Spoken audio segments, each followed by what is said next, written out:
जी हाँ, नमस्कार। Newsletter with Rakesh Ranjan में आपका स्वागत है। इससे पहले कि आगे बढ़ूँ, मेरा आग्रह होगा कि आप इस चैनल को सब्सक्राइब ज़रूर करें। हाँ, देखने के बाद शेयर तो करें ही, कमेंट भी देना नहीं भूलें। आज आपको सुनाएंगे बिहार की सृजन लूट कथा। इससे पहले थोड़ा पृष्ठभूमि में चलते हैं। आपको भागलपुर दंगे की याद शायद हो। भागलपुर दंगा में मानवीय संवेदनाओं को चिथड़े चिथड़े रूप में देखने एवं उनके दंश एवं दर्द को शिद्दत से झेलने वाले चंदेरी गांव को पृष्ठभूमि में रख सृजन अस्तित्व में आया। कितना पवित्र उद्देश्य और सामाजिक सोच थी, तभी तो भावनाओं के बहाव में सभी बह गए। राजनीति, नौकरशाही, सरकार, सभी निसंदेश इस पवित्रता के पीछे पल रहे। पहाड़ सरीखे पाप की भनक इसे रचने वालों के सिवा न किसी को नहीं रही होगी। अब बरसों की अविरलता के बाद महापाप का घड़ा तब फूटा जब सबकी आंखें फटी की फटी रह गई। महाघोटाला रूपी महापाप की सृजनहार बहुत ही कम पढ़ी लिखी अभावग्रस्त विधवा मनोरमा देवी थी। मासूम चेहरा और सातिर दिमाग वाली मनोरमा देवी आखिर कौन थी, यह जानने की जिज्ञासा हर किसी की होगी। यह भी कि कैसे इस महिला ने सृजन की शुरुआत की, कैसे इस संस्था को बुलंदी दिलाई और फिर लूट खसोट और अय्याशी की गिरफ्त में फंस वह कैसे अधोगति को प्राप्त हो गई। इन तमाम सवालों का जवाब इस अंतर कथा में है। संबंधा लेख की यह पहली कड़ी है। यह रिपोर्ट शिव कुमार राय की है।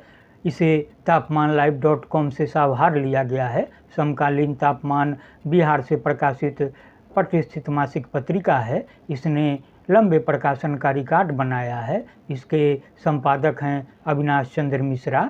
अविनाश चंद्र मिश्रा के संपादकत्व में तापमानलाइव.com वेबसाइट भी संचालित है, जिसकी खासी विश्वसनीयता है। तो आगे बढ़ते हैं। मनोरमा देवी सृजन की सृजनहार, बेटी, बहू, पत्नी, माँ और फिर दीदी के रूप में संघर्ष की जो उनकी कहानी है वह वाकई सीखने और ग्रहण करने लायक है। पारिवारिक दायित्वों से इतर अन्य बातों व मुद्दों को छोड़ दे तो वह असहाय और दबी कुचली महिलाओं में आत्मबल और आत्मसम्मान जगाने तथा जुबान देने वाली दीदी थी। इस दीदी के समक्ष अन्य रिश्ते गौण पड़ गए थे। यही वजह थी कि सृजन की दीदी अभावग्रस्त बेजुबान महिलाओं में अति विश्वसनीय हो गई थी। उनकी लगनशीलता, कर्मठता का ही परिणाम था कि महिलाओं के सर्वांगीण विकास के मामले में स्वयं सहायता समूह और महिला सहकारिता के क्षेत्र में सृजन आदर्श संस्था के रूप में प्रतिष्ठापित हो गया था। भागलपुर जिले के अधिकारी और नेता इसे इस रूप में ही जानते, मानते और समझते थे। मनोरमा देवी की प्रशंसा में कभी अघाते नहीं थे, खूब सम्मानित भी करते थे। प्रदेश स्तर पर कई पुरस्कारों से नवाजी गई मनोरमा देवी को महिला उत्थान के क्षेत्र में उल्लेखनीय योगदान के लिए 2008 में मुख्यमंत्री नीतीश कुमार और उप मुख्यमंत्री सुशील कुमार मोदी ने भी सम्मानित किया था। तब गिरिराज सिंह राज्य के सहकारिता मंत्री थे। कहते हैं कि उन्हीं के सौजन्य से सम्मान समारोह आयोजित हुआ था। इतना ही नहीं, कुछ नेताओं ने पद्मश्री के लिए भी उनके नाम की अनुशंसा की थी।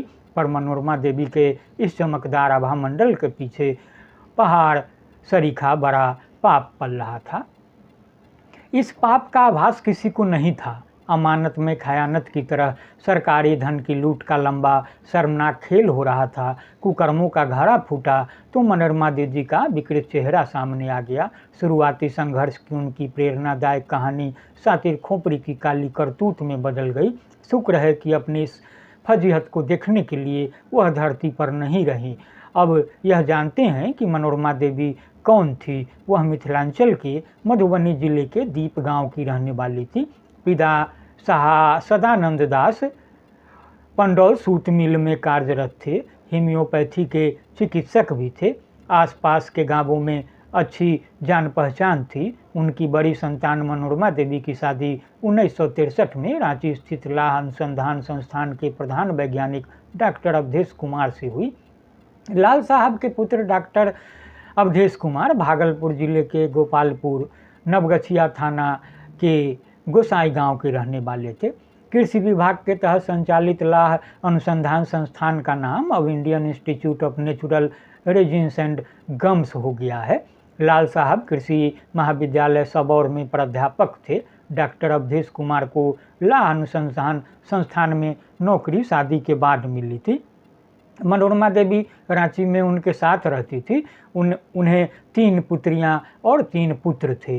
किसी तरह परिवार पल रहा था। 14 नवंबर 1992 को डॉक्टर अवधेश कुमार का दिल का दौरा पड़ने से निधन हो गया।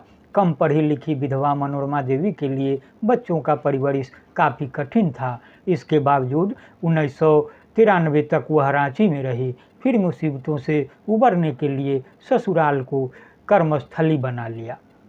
मनोरमा देवी के ससुर लाल साहब सबौर में रहते थे। बच्चों के साथ वह वहीं आ गई। बड़ी बेटी की शादी हो गई थी। 3 पुत्र और 2 पुत्रियां साथ थे। सबौर की 2 महिलाओं सुनीता और सरिता के साथ मिलकर किराए के छोटे से कमरे में एक सिलाई मशीन से सिलाई कढ़ाई बुनाई का काम शुरू हुआ। सिलाई कढ़ाई बुनाई के धंधे की चमक बिखरने लगी। तब दायरा भी बढ़ने लगा। पापड़, दनौड़ी, तिलौड़ी, चरौड़ी, अचार और फिर सिंदूर टिकुली आदि बनाने और बेचने का काम भी होने लगा। ढेर सारी महिलाओं को स्वरोजगार मिल गया। कारोबार की संभावनाएं असीमित देख मनोरमा देवी ने 1994 में सृजन महिला विकास समिति लिमिटेड का गठन किया। 2 साल बाद 1996 में यह संस्था निबंधक सहयोग समितियां से निबंधित हो गई और वह इसकी सचिव बन गई। उसके बाद संस्था को पर ऐसे लगे कि वह आकाश में उड़ने लगी। धीरे धीरे संस्थान के से 6000 से अधिक महिलाएं जुड़ गई। 600 सहायता समूह बनाकर उन्होंने स्वरोजगार से जोड़ा गया। फिर जलवा ऐसा कि घर घर जाकर दनौड़ी, तिलौड़ी और सिंदूर टिकुली बेचने वाली मनोरमा देवी सृजन दीदी के रूप में विख्यात हो गई और उनके दर पर बड़े बड़े अधिकारी और नेता तक पहुंचने लग गए। ऐसे ही नेताओं और अधिकारियों ने सृजन महिला विकास सहयोग समिति लिमिटेड को रोल मॉडल्स के रूप में प्रतिष्ठापित करा दिया। तो बहरहाल इतना ही। दूसरी कड़ी के साथ हम जल्द हाजिर होंगे। तो नमस्कार।